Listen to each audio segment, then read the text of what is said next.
Hello guys, magandang araw sa inyo. Yan, nandito ulit ako sa The Pickup Coffee. Yan, pabukas pa lang sila. So, ito yung official tambayan ng Tito Bikers na katulad ko. So, for this video naman po, isa pang bike check episode.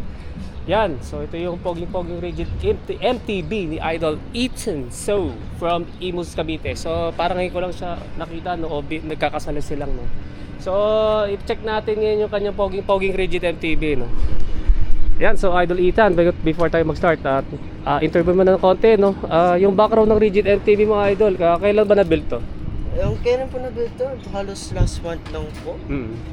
Yung pinalitan ko lang po dito, yung wheels yung seat lamp, rigid fork, tsaka stem po. Ano to, binili mo na second hand o may nag-sponsor sa'yo? May nagbigay lang po sa akin. Okay, ibig sabihin na yung buong bike binigay na sa'yo? Opo. Bali, pinalitan mo na lang ibang parts. Yun nga, yung sinabi mo kanina. So, last month pa lang pala.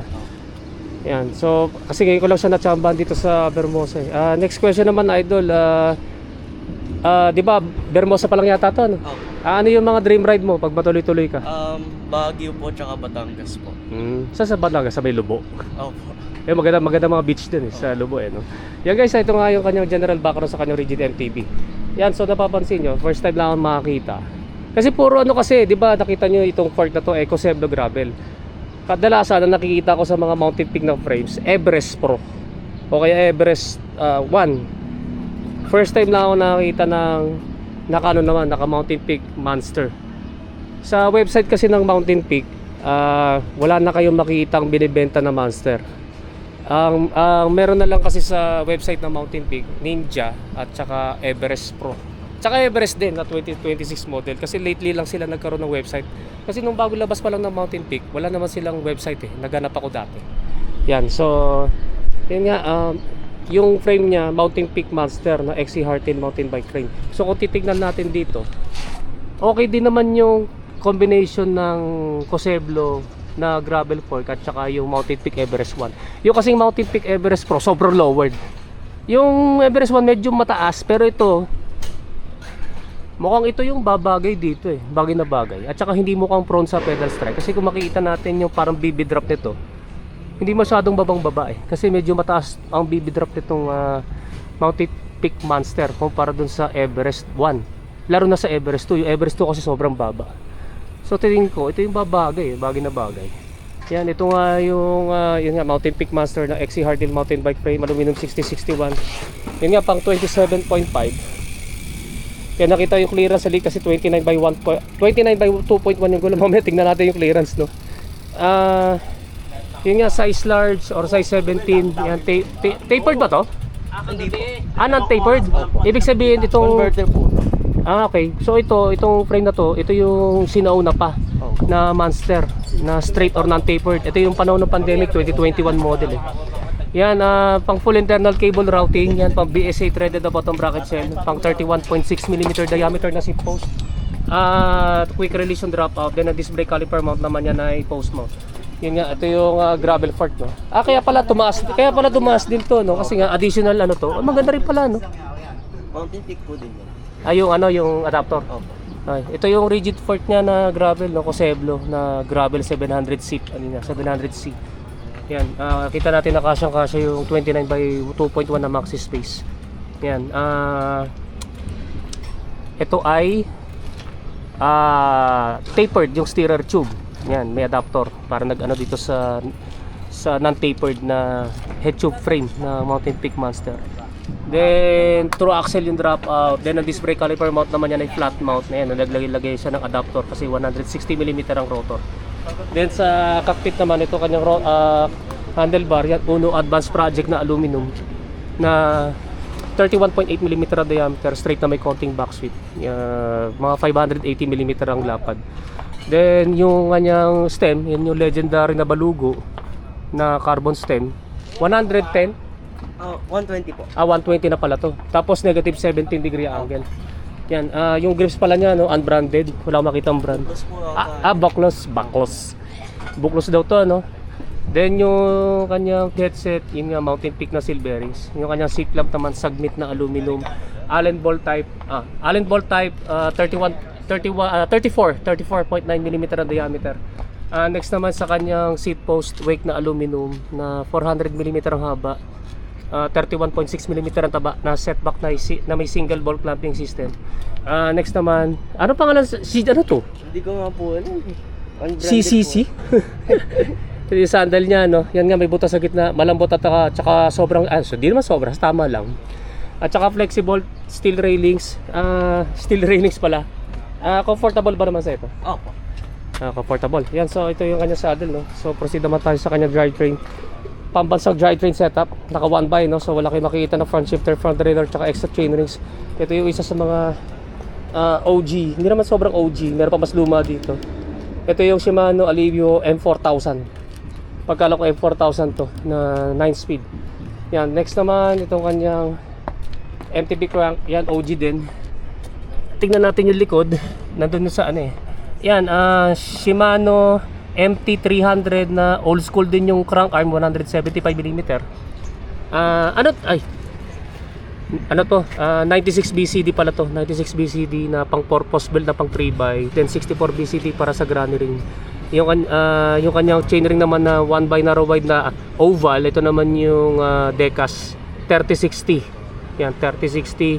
Then ito, flat pedals, unknown brand, wala kasi nakalagay na brand, no. Yan, so next naman ito kanyang chain. Ano to, KMC? Hindi po, Shimano. Hindi, para KMC. Shimano po. Hindi Shimano yan, pre. Kita ko dito. Hollow plate to, hollow plate. Hindi nag-hollow plate ang Shimano.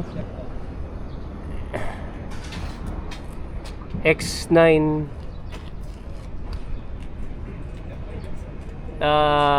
Lagay ko na rin sa script kung may mahanap akong brand. Hindi ko mabasa eh. 9 speed. Then ito, yung sprocket naman niya. Yan, Shimano to. Shimano HG201-9 na 9 speed na 1136. Then ito ang kanyang RD, yun nga, Shimano Alivio M4000 na 9 speed. So ito yung drive setup na kanyang poging rigid MTB. Sa wheelset naman, ito yung ganyang gulong. Maxi space na 29x2.1 na wire bead na exit tire. Tignan natin yung clearance dito. Yan ma. Kasi nga 27.5 yung frame. Ano eh, no? May naririnig ka bang kaskas? Wala po. Wala. Nilalambot ko lang po yung gulong. Kaya kasya kasi malambot yung gulong. Pero pag matigas na yun, mag-expand na yun. Oo. Yun nga, no, nakita natin na hindi pwede dito, pinilit lang. Nilambutan lang yung gulong. Delikado kasi ito sa crit, baka pa yan. Sa mga magsisetup na ganito, kung sakaling meron kayong mounted peak monster na frame, ganito yung size. Ito, kung gusto nyo slick tire 2.0 na Continental Contact Urban o 700/47C. Yan. Tapos pag nag-expand yung 47C, magiging ano na yun, 1.9. Ewan ko lang doon sa 2.0, baka maging 2.1 din yun eh. Yan, siguro pinaka safe dito 700/47C kasi pag nag-expand na yun 1.9, so medyo lalaki yung clearance. Siguro pwede rin ng 2.1 2.0 dito sa Continental kasi wala namang spikes to eh. Wala namang spikes yung contact urban. Ito kasi may spike. Ang dahilan niya kung bakit lumapit kasi may spikes eh. Kaya yung iba, nakita ko sa TikTok, yung iba na tinatabas. Ito po, tapos po ito. Tapos na ba yan? Opo. Partida, tapos na ba yan ha? Partida, Hindi pantay po. partida natapos na. Ibig sabihin, pag hindi tapos to, tatama talaga, no? Yun nga, no? Yan, contact urban siguro, pinaka-safe dyan, 700/47C na pag nag-expand, 1.9. So, tignan natin dito sa Coseblo. Gravel fork yan, pasadong-pasado dito. Doon lang talaga medyo alanganin. Sa rear triangle ng frame, no? Yung rims mo, Sagmit Evo 3 ba yan? Sagmit Brooklyn. Brooklyn naman. Yung Sagmit Brooklyn na aluminum double wall 32 holes. Ito, Ragusa lang po. yeah, Ragusa. Then yung hubs niya, yan, tangke.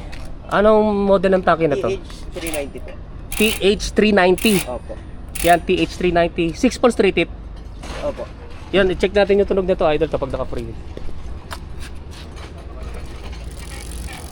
Sumasayad na eh. Ayan, yung tunog niya, sumasayad na nga. Kasi may warp. Opo. May warp yung gulong. Yan, okay na. Yan, lesson learned. Yan, lasa lang sa kanyang brake set. Yung pambansang brake set, Shimano MT200 na hydraulic brake set, dual piston. Lasa lang sa kanyang rotors. Yan, Shimano RT, ano to? Hindi ko makita. Ayan, Shimano RT56. Ang alam ko, Diore series din to na 160mm ang diameter harap tsaka likuran. Parehas na fixed type and ball type disc brake rotors. Then, ang timbang nito, estimated lang, di ko dala aking timbangan, mga 11 kilograms din. Yung kasing Mountain Peak Monster, mga 1.8, mahigit 1.8 kg. Ito, mga mahigit 400. Then, ito siguro, yung crankset niya, mga siguro, di kasama pedal, siguro mga 700 o, tama, mga 700 grams. Ito, seat post, medyo mabigat yung seat post yung weight, malamang mga 300 grams yan. So, total siguro niya mga mahigit 11 kilograms. Then, yun nga, no, yung total cost, hindi natin masabi kasi bigay sa kanya yung buong bike, tapos pinalitan lang niya ng mga ibang parts. Yan, so ito nga yung poging-pogi na Mountain Peak Monster na Rigid MTB ni Idol. Isn't so kung meron kayo tanong regarding dito sa kanyang comment tuloy sa kanyang poging Rigid MTB, comment na lang yun sa comment section down below. So Idol, mag-shoutout ka na. Shoutout po sa tropa ko din. Ayun, shoutout sa doon sa Rob. Shoutout din sa tropa ko. Ambush to bike check kasi nakita ko siya dun sa may Caltex. Yan, salamat Idol. Okay guys, maraming salamat sa inyo panonood din. Don't forget to subscribe sa aking YouTube channel. Pakiclick na lang yung notification button para matotally notify kayo guys. Maraming salamat sa inyo and rise po sa inyo.